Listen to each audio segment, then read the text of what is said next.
L'accord entre le Barça et la Juventus pour l'échange entre Arthur Melo et Miralem Pjanic a été officialisé. Le Brésilien, qui ne voulait pas quitter le FC Barcelone, a finalement accepté le transfert à la Juve, après des garanties qui l'ont convaincu de faire le pas pour débloquer une opération qui interpelle. Voulant vous partager mon opinion, voici une courte vidéo dans laquelle je résume très rapidement et simplement en quelques points mon avis sur les deux joueurs et sur ce transfert. La première chose à savoir, c'est qu'Arthur ne convainc pas à Barcelone. Si d'immenses espoirs avaient été placés en lui lors de son arrivée et que son recrutement était évidemment une très bonne chose de par ses caractéristiques, son potentiel, 2 ans plus tard, le joueur sème le doute, stagne, manque de régularité et de professionnalisme. Le Barça se procure à l'été 2018 un milieu de terrain de Grêmio au Brésil qui joue essentiellement libre en double pivot dans un 4-2-3-1. Très bon organisateur, joueur qui dicte le tempo de son équipe. Doté d'une très bonne vision du jeu et d'une assez bonne qualité de passe, il fait sensation en Copa Libertadores et finit par signer au FC Barcelone, qui voit en lui un grand avenir dans le rôle de relayeur. Lorsqu'Arthur arrive à Barcelone, il doit s'acclimater à son nouvel environnement. Premièrement, la Liga n'a rien à voir avec le championnat brésilien. Il y a beaucoup moins d'espace et puis physiquement, l'Europe est plus exigeante. Deuxièmement, il arrive dans une équipe qui s'installe dans le camp adverse et qui fait essentiellement face à des équipes retranchées. Enfin, il arrive dans une équipe qui lui confie un rôle entre les lignes, donc beaucoup plus restreint positionnellement et le poussant à s'améliorer dans sa prise de décision, sa vitesse d'exécution. Le jeune Arthur est poussé dans ses retranchements. Mais le 3 octobre 2018, à Wembley, il faisait déjà entendre son nom à travers l'Europe, en réalisant une performance mémorable face à Tottenham, très prometteuse pour la suite. Ce match lui a permis d'intégrer régulièrement le 11 titulaire. Par la suite, le joueur était assez satisfaisant pour une première saison. Il a pris ses repères, montré des signes d'adaptation. Mais 2 choses principales lui étaient reprochées. Premièrement, des soucis tactiques, dans le jeu sans ballon. Sa nature faisait souvent surface, celle de vouloir être à l'initiative des actions. On attendait de sa part plus de discipline positionnelle, apprendre à recevoir entre les lignes, être plus mobile, plus dynamique pour permettre à son équipe de progresser. Et deuxièmement, avec ballon. S'il montrait être un joueur très fort dans la conservation du ballon, qui permettait à son équipe d'avoir le contrôle du jeu, on attendait de sa part plus de risques dans la passe, plus de jeu long, plus de rapidité dans sa prise de décision, apprendre à mieux orienter le jeu et déséquilibrer le bloc adverse, qu'il soit plus productif. Arthur a répondu à ces attentes de manière sporadique. Il fallait qu'il passe un cap, qu'il atteigne ce niveau de régularité pouvant faire de lui un élément fiable du 11 titulaire. Et on attendait aussi de pouvoir compter sur son physique, qui n'était pas opérationnel, car il avait du mal à tenir 90 minutes et accumulait déjà les blessures. Et même si le staff de Valverde y était en partie pour quelque chose, des rumeurs sur une mauvaise hygiène de vie sortaient déjà dans la presse. À l'été 2019, pendant la Copa América, une déclaration d'Arthur interpelle. En sélection, j'ai plus de liberté pour revenir et construire le jeu. Je pense que c'est la plus grande différence. Tite m'a donné la liberté pour aller chercher le ballon plus bas. Au Barça, je n'ai pas cette liberté. Je dois recevoir beaucoup plus entre les lignes. La question qu'on pouvait se poser à ce moment, en ayant vu la saison d'Arthur Melo et en lisant ses déclarations, c'est « Est-ce qu'Arthur pense vraiment jouer entre les lignes ?» Parce qu'il n'en avait pas l'air à Barcelone. Si un relayeur de Barcelone qui manque cruellement de présence entre les lignes, dont le jeu sans ballon laisse à désirer, et auquel on permet de venir chercher très bas se plaint du manque de liberté, c'est inquiétant. Encore là, il était sous les ordres de Valverde, qui en termes de consignes ne semblait pas être très clair. Si ça lui paraissait déjà très restrictif, qu'aurait-il dit avec un entraîneur très strict qui lui interdirait de trop décrocher ? En lisant ça, on se dit que le joueur manque de volonté et semble avoir des idées arrêtées sur le rôle qu'il veut endosser, alors qu'il a les caractéristiques techniques et la mobilité pour être un très bon relayeur. Le ressenti d'Arthur ne paraissait pas être compatible avec les besoins de l'équipe.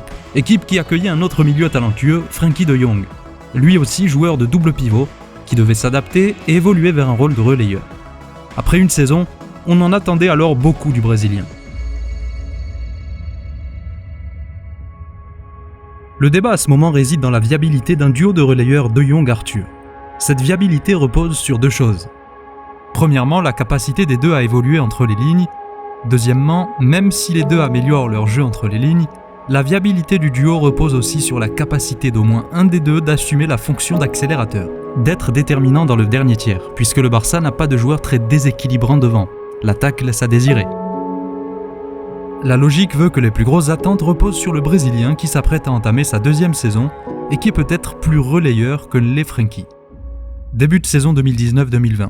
De retour d'une blessure, Arthur fait une entrée sensationnelle face à Osasuna et change le match en étant dynamique et extrêmement déterminant dans le dernier tiers. Là, oui, Arthur montre une évolution surprenante. Les doutes autour du Brésilien s'estompent. Pendant plusieurs semaines, il est plutôt satisfaisant et les projecteurs sont sur lui. Toujours des axes de progression bien évidemment, notamment sans ballon, mais il répondait assez bien aux attentes offensivement. C'était même l'un des meilleurs éléments. Tout laissait penser qu'Arthur avait passé ce cap d'adaptation et n'allait que se bonifier avec le temps. Ce qu'il réalisait était digne d'un joueur qui entamait sa 2e saison à Barcelone. Mais il n'a pas su confirmer sur la durée. Il a décliné et stagné dans la médiocrité. Ce point d'inflexion se situe au mois de décembre lorsqu'il s'absente pendant plusieurs semaines à cause d'un problème au pubis. Pendant cette période, on entend aussi dans la presse des problèmes de professionnalisme, des rumeurs de mauvaise hygiène de vie qui ressortent. Et même si ça n'avait pas forcément de lien avec sa blessure, ce n'était pas la première fois que ces problèmes étaient évoqués. Lorsqu'il revient en janvier, il retombe dans ses travers. Il est très irrégulier et lors de plusieurs matchs, il est perdu sur le terrain. Jeu sans ballon, médiocre et même carrément inquiétant techniquement, improductif. Jeu court, passe latérale, passe en retrait, un essuie-glace le truc. Dans ces moments, il ne lui restait que sa résistance au pressing, sa conservation du ballon. Il paraissait désintéressé, il a perdu totalement confiance en lui et perdu ses moyens. Ou peut-être que ce n'était que les symptômes du manque d'exigence dans ce club. Il y a aussi quelque chose qui s'observe énormément cette saison et qui perdure encore, un problème de souplesse, peut-être lié à sa prise de masse. Si ça l'est, ça nuit fortement à sa progression. On voit une rigidité qui lui porte préjudice dans les petits espaces. On pourrait même lier ça au fait qu'il tarde énormément à exécuter. Par exemple, il a le ballon, un joueur fait un appel, il voit un espace à exploiter par une passe en quelques millisecondes, mais il est tellement rigide qu'il n'exécute pas assez vite et l'occasion est gâchée. On disait en avril qu'il avait entamé un programme physique avec une meilleure nutrition, etc. et qu'il était déterminé à réussir. Mais depuis la reprise, il n'en a pas l'air. Peut-être que les rumeurs de départ l'ont affecté, mais en tout cas, depuis la reprise, il est à côté de la plaque. Vous l'avez compris, malgré un bon début, cette saison, Arthur ne fait plus l'unanimité dans l'environnement barcelonais et génère beaucoup de doutes. Des doutes qui nous mènent à ces derniers jours du mois de juin, où des rumeurs sortent dans la presse sur un possible départ à la Juventus. Le joueur a fini par céder et signer en Italie. Cette opération, on le sait très bien, ne répond à aucune logique sportive comme nous le verrons. Mais j'aimerais quand même commencer par exposer mon point de vue sportif.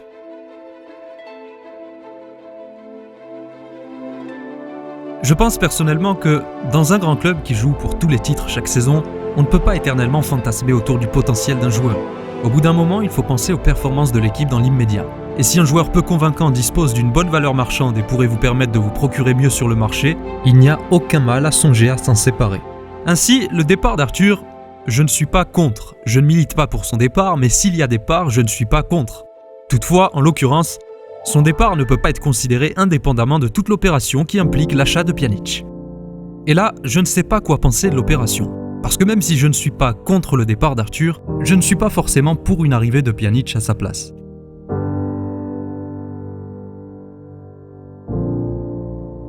En échangeant Arthur pour Pjanić, on échange 2 joueurs qui traversent une mauvaise saison. La Juventus récupère un potentiel très bon milieu, mais qui a tout à prouver. Le Barça récupère un très bon milieu de terrain confirmé, expérimenté, sauf qu'il y a un problème, c'est un milieu de terrain dont le profil depuis plusieurs saisons est très clair. Un meneur de jeu reculé qui occupe donc la zone de Busquets, zone où le Barça n'a pas forcément besoin de renfort. Busquets est très performant depuis plusieurs mois et en a encore pour quelques temps. De plus, il y aura plusieurs options pour sa succession à l'avenir. Premièrement, celui auquel vous pensez instinctivement, Frenkie de Jong, qui est un diamant à polir. Je le vois possiblement devenir un grand relayeur, mais aussi un grand 6 selon les besoins. Et même s'il évoluait dans un double pivot à l'Ajax en étant très libre, dans un football très liquide, avec des profils bien particuliers à ses côtés, je pense qu'avec un peu plus de maturité, de discipline positionnelle pour bien défendre, et en apprenant aux côtés de Sergio, pourra très bien lui succéder en tant que pivoté seul lorsqu'il s'en fera le besoin dans quelques années, ou même le suppléer aujourd'hui en cas de blessure ou de rotation. Et si vraiment il devient un relayeur hors pair, et que l'équipe aura besoin de lui dans des zones plus hautes, ce qui je pense est probable, il y aura aussi d'autres options à la cantera comme Jandro Orellana. La Masia est souvent un magnifique vivier pour ce genre de rôle. Le FC Barcelone a plusieurs carences dans l'effectif à l'heure actuelle, principalement dans les couloirs, latéraux, ailiers, derrière en défense centrale, mais le problème du milieu est tout sauf la zone de Busquets, ce n'est pas une priorité. Le problème, c'est celui des relayeurs, et c'est là où jouera Pjanić. Ainsi, ce n'est peut-être pas judicieux de ramener un joueur plus à l'aise dans des zones plus reculées et pas assez mobile pour être déterminant entre les lignes, quand, ici, vous manquez de présence. Frenkie est en cours d'adaptation et a encore tendance à se rapprocher du porteur ou à vouloir être à l'initiative des actions. Rakitic n'est pas un profil déterminant entre les lignes, mais est aussi très peu performant depuis plusieurs saisons.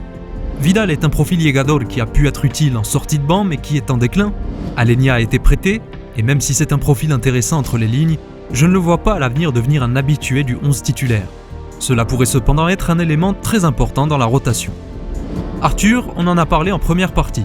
Il ne reste que Ricard Puig, un jeune homme qui, même s'il remplit tout ce qu'on attend d'un relayeur dans ce club niveau caractéristiques et dispose d'un talent surprenant, est à peine en cours d'intégration. Si le club veut vendre Arthur, ça peut se comprendre. Mais si c'est pour ramener un énième joueur qui aura du mal à évoluer entre les lignes, ce n'est pas très emballant. Le profil de Pjanic, on le connaît. Face au jeu, aucun problème, qualité et expérience. Mais il y a de gros doutes sur sa capacité à répondre pleinement aux besoins de l'équipe en relayeur, précisément à cause de sa faible mobilité. Je pense qu'il sera plus audacieux avec ballon que ne l'était Arthur, dans la passe notamment. Même peut-être plus performant que lui, mais j'ai des doutes sur le profil qui ne fera pas passer un cap à l'équipe tactiquement. Et ça rend l'opération inutile sportivement, du moins innécessaire, ou frustrante, parce que sur le marché, si le Barça tenait vraiment à vendre Arthur, il aurait pu avoir un profil plus intéressant pour son effectif. Mais on verra bien que cette opération ne répond qu'à une logique comptable, pas sportive. Quand je parle de profil plus intéressant, je pense par exemple à Thiago, ou un autre selon vos préférences. Avec ce joueur, on peut avoir des réserves, notamment sur le thème des blessures, mais ce qui est sûr, c'est que premièrement, il serait plus performant qu'Arthur, et deuxièmement, il a le profil recherché.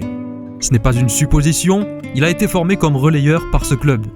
Le Bayern ne voit pas du mauvais œil un départ, le joueur souhaite changer d'air, et le contrat touche bientôt à sa fin, donc le rapport qualité-prix est excellent. Il a 29 ans certes, mais l'âge n'a jamais été un problème dans le cas Pjanic, attention.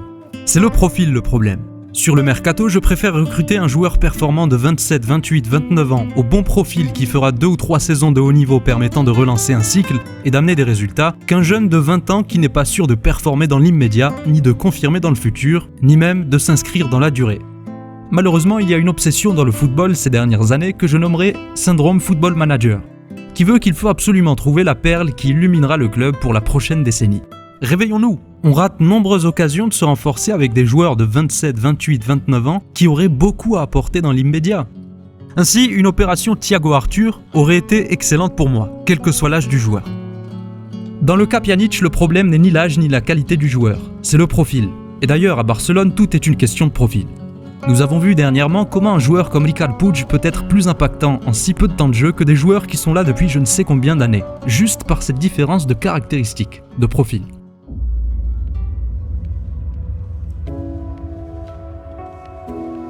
On peut se demander pourquoi le FC Barcelone s'est précipité, a fait le choix de Pjanic qui n'est pas emballant au regard des besoins et a bouclé une opération avec la Juventus dès ce mois de juin. Eh bien, le Barça ne vend pas Arthur parce qu'il ne convainc pas. Sinon, un gros pourcentage de l'effectif actuel ne serait déjà plus là et l'équipe serait performante. Non, le Barça vend Arthur parce qu'il est le seul joueur disposant d'une bonne valeur marchande pouvant intéresser la Juventus dans un arrangement pour équilibrer les comptes. Et le plus facile à convaincre car il gagne très peu à Barcelone. En réalité, ce transfert ne répond qu'à une pure logique comptable. Un arrangement entre clubs pour équilibrer les comptes avant la fin de l'exercice comptable 2019-2020. Inscrire pour chacun des clubs la plus-value au bilan comptable et ainsi rentrer dans les clous du fair-play financier. Après, il faut savoir qu'à long terme, le Barça devra amortir le transfert de Pjanic et payer un salaire qui sera probablement nettement plus élevé que celui d'Arthur, alors que la masse salariale était déjà très importante dans le club.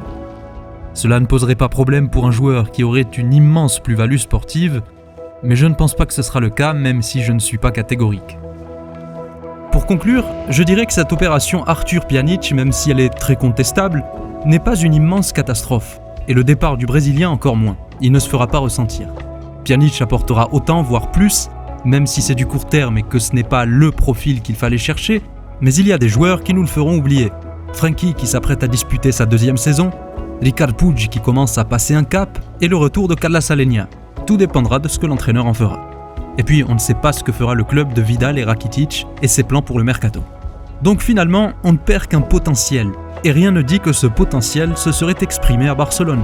Évidemment que personnellement, j'aurais apprécié voir Arthur une saison de plus et ce n'était pas une priorité dans la liste de départ. Il y avait d'autres priorités. Je pense qu'il y avait matière à faire quelque chose avec lui. J'aurais bien aimé le voir avec un très bon entraîneur, dans un bon contexte. Mais je ne vais pas chialer son départ, il faut relativiser.